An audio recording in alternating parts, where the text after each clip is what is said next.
Wir sind Jessie und Roberto und in unserem selbst ausgebauten Van bereisen wir seit Februar Europa. Nach einem kurzen Abstecher in Griechenland reisen wir nun in die Türkei ein und tauchen ab in eine andere Kultur. Völlige Reizüberflutung. Aber wir lieben es. Besonders als wir die große Hauptstadt am Bosporus erreichen, mit ihren Farben, Gerüchen, imposanten Bauten und herzlichen Menschen, sind wir von den vielen neuen Eindrücken fasziniert.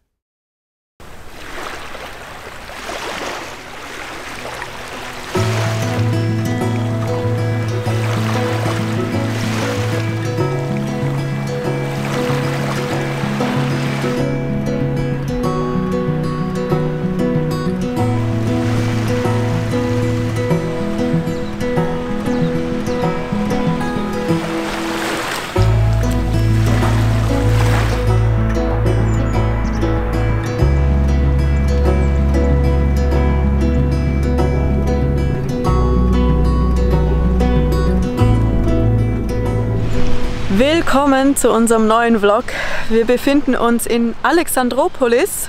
Das ist 50 Kilometer von der türkischen Grenze entfernt. Und wir haben hier 2 richtig schöne Nächte verbracht. War schön ruhig mit dem Rauschen des Meeres. Das ist die Aussicht, die wir hatten. Also ist doch einfach unglaublich. Und ein richtig schöner Abschied von Griechenland. Denn heute haben wir uns fertig gemacht. Man sieht, ich habe frisch gewaschene Haare. Der Wassertank ist auch schon gefüllt. Und jetzt gehen wir noch richtig gut frühstücken, denn wir brauchen Energie und dann geht's über die Grenze. For me the poached eggs, 2 cappuccino and 1 with apple, carrot, orange juice. Wir sind angekommen im wohl schicksten Café von Alexandroupolis. Wir haben jetzt gerade bestellt und freuen uns auf ein herzhaftes Frühstück. Frühstück ist da und ich freue mich schon richtig. Ich habe, wie heißen die? Eggs Benedict. Und Robert hat Scrambled Eggs, also es sieht schon richtig lecker aus. Wir schlagen jetzt einfach mal zu.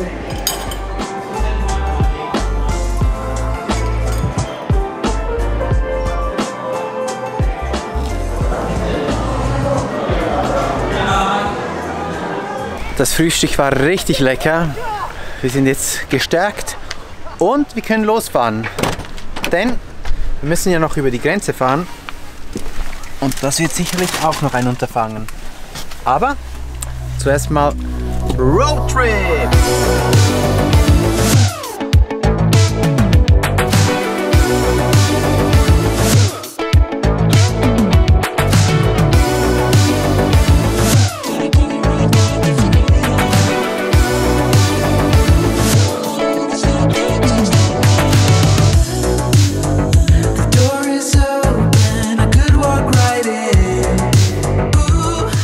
Neben uns stehen schon die LKWs, also nähert sich die Grenze. PKWs stehen zum Glück nicht viele, oder wir sehen zumindest noch keine. Das heißt, für uns sollte es nicht allzu lange dauern im Idealfall. Aber ja, jetzt sehen wir mal, wie es läuft. Und wir sehen uns wieder auf der anderen Seite der Grenze.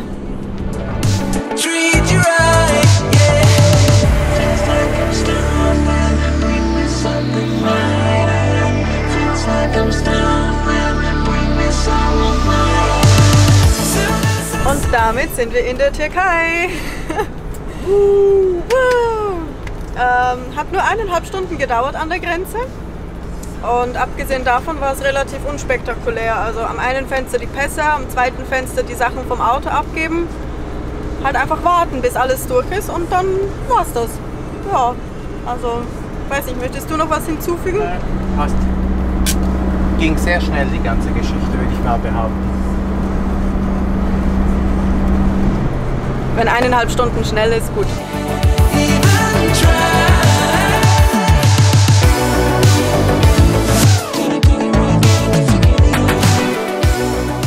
Wir sind in Tekirdağ angekommen und ja, hier wollen wir als allererstes eine SIM-Karte kaufen.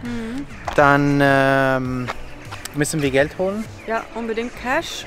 Und die Maut. Die Maut, genau. Also die Vignette müssen wir noch kaufen. Ja. Und wir haben jetzt da irgendwo geparkt. Mal schauen, ob wir bleiben können, denn der Herr hat irgendwas gesagt. Wir haben ihn nicht verstanden. Mal schauen. Wir gehen jetzt mal am Schluss Tamam. Also ja. Ich dachte, okay, wir bleiben da. Mal sehen.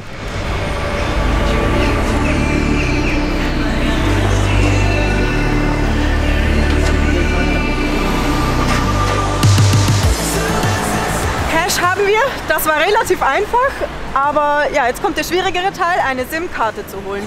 Wir versuchen es mal bei Turkcell und sehen, was es da gibt, und sonst haben wir hier gegenüber noch Vodafone.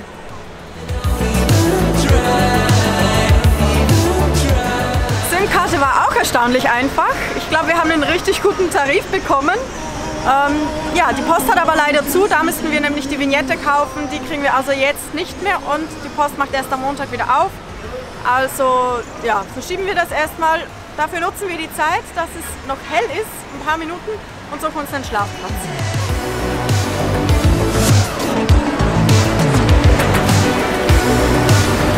Wir haben unseren Platz für heute gefunden. Wir sind in der Nähe des Hafens. Es ist nicht gerade ein ruhiger Platz, aber ja, für eine Nacht sollte es klappen. Wir sind ganz schön geschreddert vom heutigen Tag, und ja, deshalb gibt es jetzt was zu essen, und ja, wir sehen uns dann morgen wieder.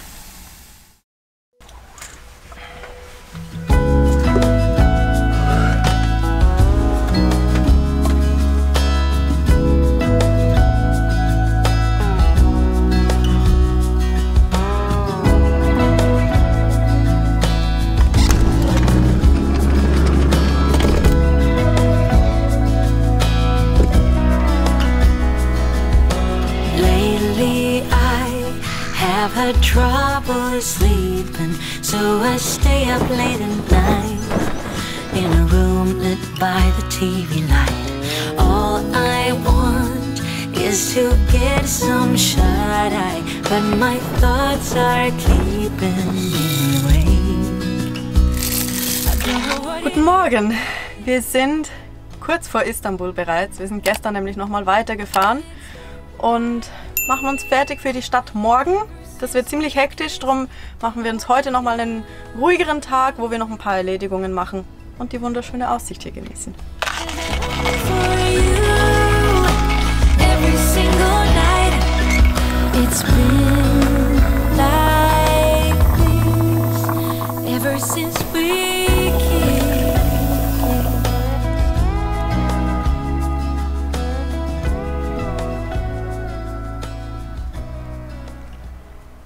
Nicht immer haben wir das Glück wie heute, so ein schönes Wetter zu haben.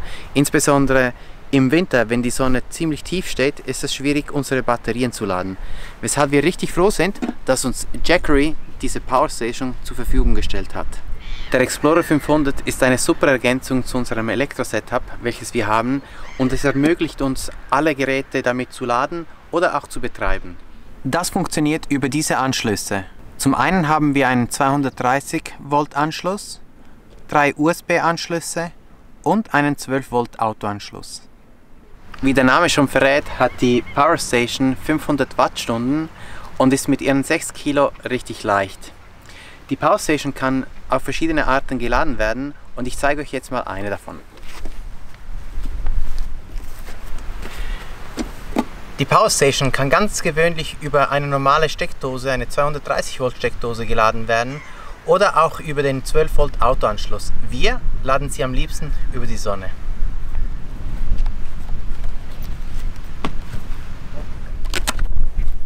Die SolarSAG 100 ist ein 100 Watt Solarpanel, welches mit seinen Füßen perfekt zur Sonne ausgerichtet werden kann, und somit können wir jedes Mal das Maximum an Energie reinholen. Auf dem übersichtlichen Display sieht man immer den aktuellen Stand. Wir sind vom Produkt und von der Verarbeitung sehr überzeugt und können es jedem weiterempfehlen, sei es als eigenständige Lösung oder als Ergänzung zum bestehenden Elektro-Setup. Vom 25. bis zum 29. November gibt es während der Black Friday und Cyber Monday Aktion verschiedene Rabatte bei Jackery.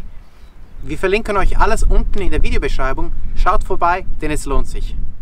Wir sind schon mitten in unseren Erledigungen, und dabei ist aber auch eine Sache aufgefallen, die wir gerne mit euch teilen möchten. Uns haben ja auch einige von euch gefragt, wie es denn Ole geht, wie er in Deutschland angekommen ist und ob alles in Ordnung ist. Ja, wir haben uns nochmal mit der Organisation in Verbindung gesetzt, und dabei ist rausgekommen, dass es wohl zu einer Verwechslung kam. Der Hund, der nach Deutschland gefahren ist und bei der Familie angekommen ist nicht Ole. Es gibt halt einfach so viele Hunde, die auch oft ähnlich sind, die aufgegriffen werden. Da kann es zu solchen Verwechslungen kommen. Ole ist noch in Rumänien im Shelter und hat keine Familie zurzeit. Und ja, drum dachten wir teilen euch das mit und vielleicht ihr selbst oder jemand, den ihr kennt, hätte Interesse, Ole bei sich aufzunehmen. Wir packen euch den Link zur Ausschreibung unten in die Videobeschreibung. Da findet ihr alle Infos. Ja, schaut es euch an oder leitet es weiter, wenn ihr jemanden kennt. Und wir hoffen, dass er einfach wirklich sehr bald ein Zuhause findet. Wir hatten uns schon so gefreut, dass er ein Zuhause hat. Und ja, jetzt kam die Enttäuschung. Ja, hoffentlich findet er bald was und dann hat es doch ein Happy End. Wir machen jetzt noch weiter mit unseren Erledigungen und sehen uns morgen in Istanbul.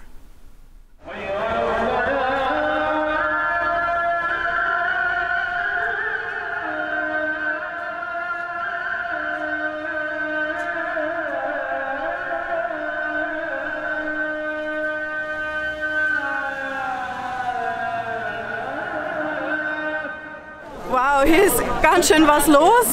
Wir sind im Herzen von Istanbul, von der Altstadt. Und wir stürzen uns gleich noch mehr ins Getümmel, denn da vorne ist der große Bazar und da gehen wir jetzt rein.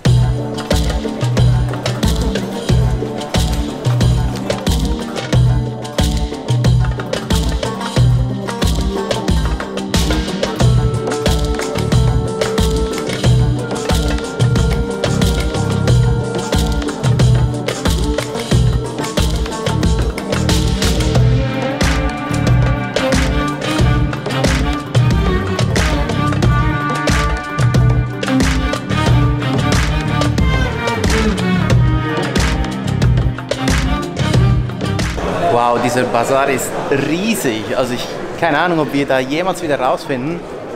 Und ja, es gibt so viele schöne Sachen, also Teppiche, Töpfereien, alles Mögliche zu kaufen.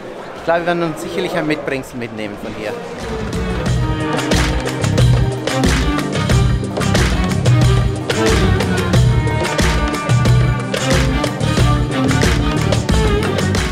Viele Eindrücke und auch Gerüche von den Gewürzen, unglaublich. Wir gehen jetzt aus dem Bazar raus und weiter durch Istanbul.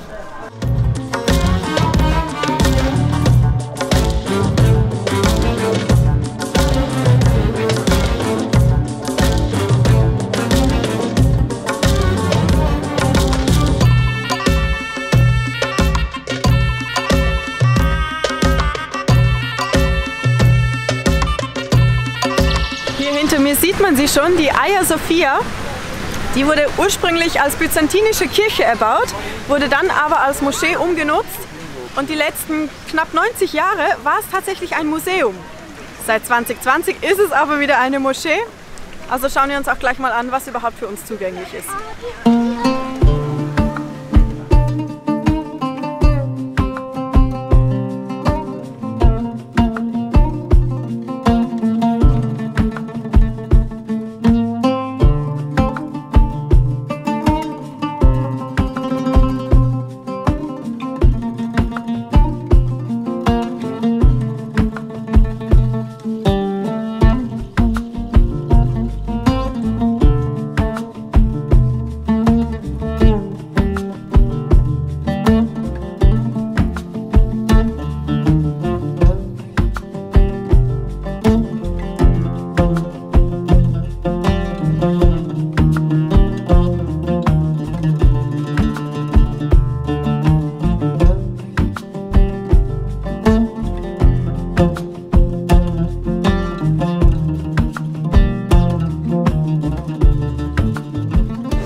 War richtig schön da drin, besonders mit der Kalligrafie. Wow.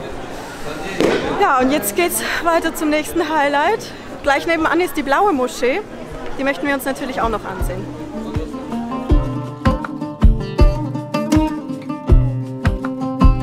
Offensichtlich ist die Blaue Moschee wirklich ein Muss in Istanbul.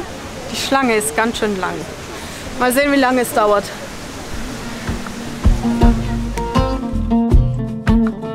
Das war jetzt eine kurze Geschichte für das lange Anstehen, aber wie man auch von draußen erkennen kann, die Moschee wird zurzeit renoviert, das soll bis 2023 gehen und auch von drinnen wird sie renoviert, das heißt, man sieht nicht wirklich viel.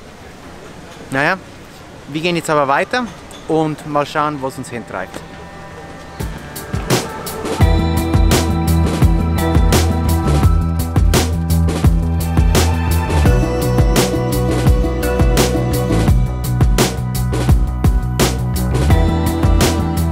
ist so viel los hier auf den Straßen, das ist unglaublich. Also Ja. völlige Reizüberflutung. Aber wir lieben es, also Ja. das ist richtig cool. Es lebt so richtig. Hatten wir lange nicht mehr so.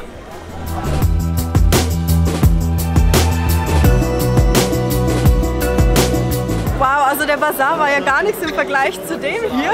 Wir sind am Ägyptermarkt oder Gewürzmarkt und wir sind hier hinten reingekommen und es hat uns gleich erschlagen mit Gerüchen. Es ist so intensiv hier und nochmal viel voller. Wir gehen jetzt mal weiter, es sieht schon mal richtig schön aus.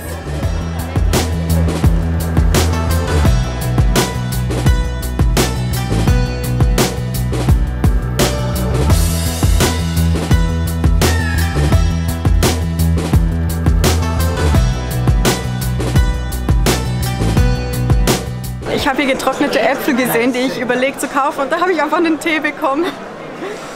Sieht richtig gut aus. Ich glaube, ist Rose oder sowas. Ist lecker. Aber ich bin eigentlich wegen den Äpfeln hier.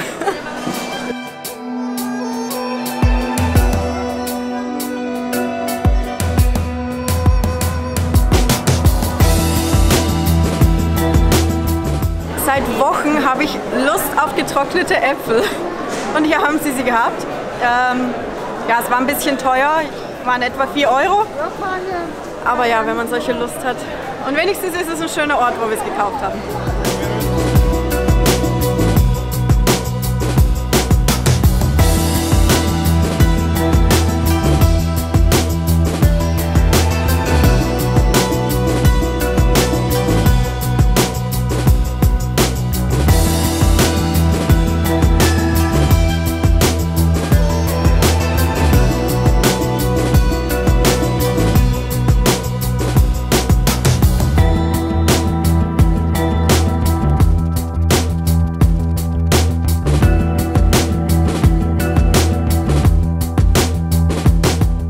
Wow, was für ein erster Tag hier in Istanbul.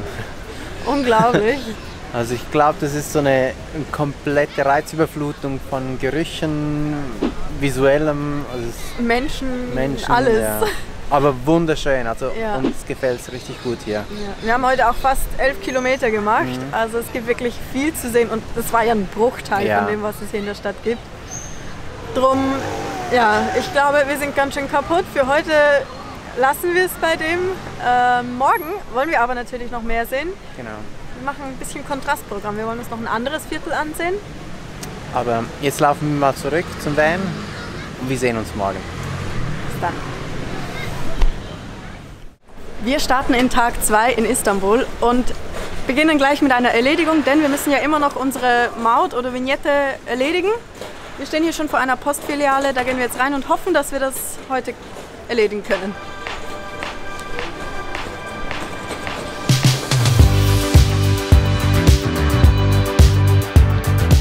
Das hat erstaunlich gut geklappt. Wir mussten halt den Fahrzeugausweis und den Pass des Halters vorzeigen und dann haben wir den Betrag gewählt, den wir einzahlen wollten. Es ist ja eine Art Prepaid-Karte, die wird dann abgebucht, wenn man durch die Mautstellen fährt. Und ja, also wir haben es erledigt und können jetzt legal Autobahn fahren. Jetzt geht's weiter und ich weiß gar nicht, was noch auf dem Programm ist, aber wir sehen sicher noch ein bisschen mehr von der Stadt. So here we go again, it's no surprise. 'Cause we know better than to roll the dice. So take this love and try to make it new. You can't fight it when it feels so true. You drive me crazy like no one else. The final moment before I lose myself. And it's no use working night to Von der Blauen Moschee haben wir gestern ja nicht so viel gesehen, deswegen schieben wir jetzt unterwegs zum nächsten Ziel noch die Süleymani Moschee ein. Die soll sehr schön sein, darum wollen wir die mitnehmen und danach geht es dann weiter ins Ballat-Viertel. Dazu später mehr, jetzt erstmal die Moschee.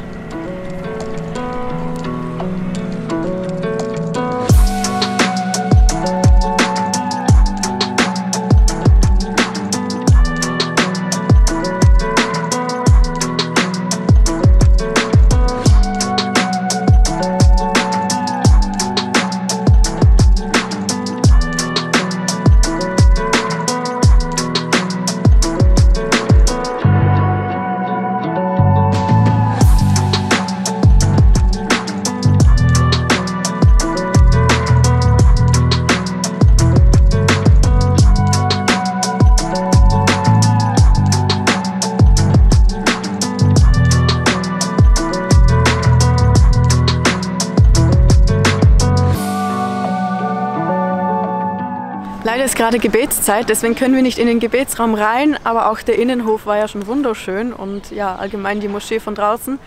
Wir gehen jetzt aber darum gleich weiter und zwar in dieses Balad-Viertel.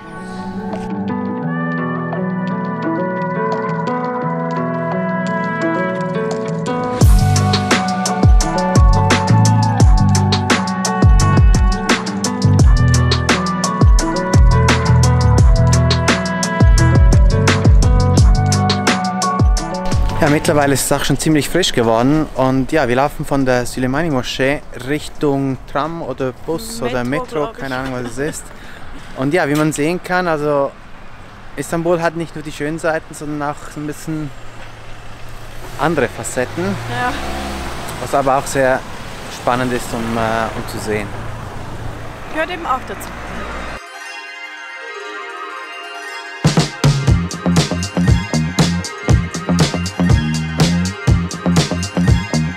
Eine wilde Busfahrt und eine durchfahrene rote Ampel später sind wir hier in Balad.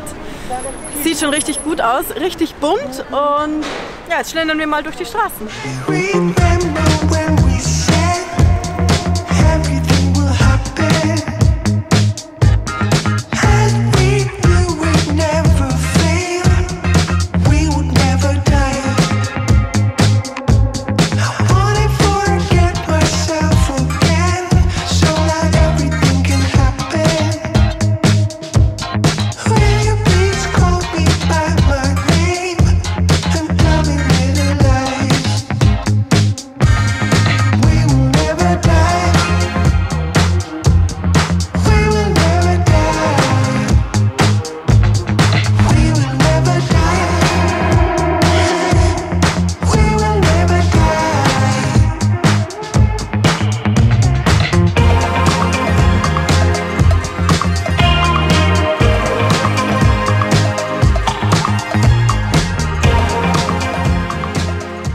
Balad war richtig süß mit den farbigen Häusern, die kleinen Gassen, die Cafés, also komplett ein anderes Bild von Istanbul, als was wir bis jetzt gesehen haben. Ja, oder? absolut. Also, ich meine, die Altstadt ist ja auch wunderschön mit diesen historischen Bauten, aber es hat halt einen ganz anderen Charakter. Ja. Und hier, also ich bin froh, haben wir diese Seite von Istanbul auch entdecken können. Ja. Allgemein, also Istanbul hat uns super gut gefallen. Ja, Wir sind richtig froh, dass wir die Stadt mitgenommen haben.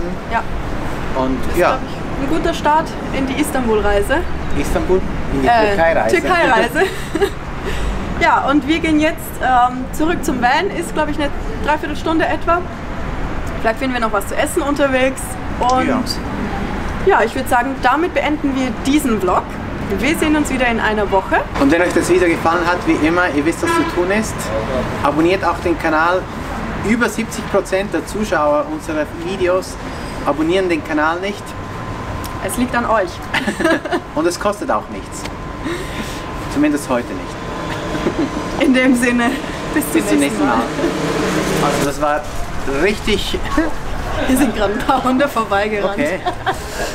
Hallo ihr Hunde. Hallo. Schon wieder? Schon wieder. Er streicht hier um den Busch. Na? Hallo. Wir versuchen hier zu drehen. Okay, take die zweite. We will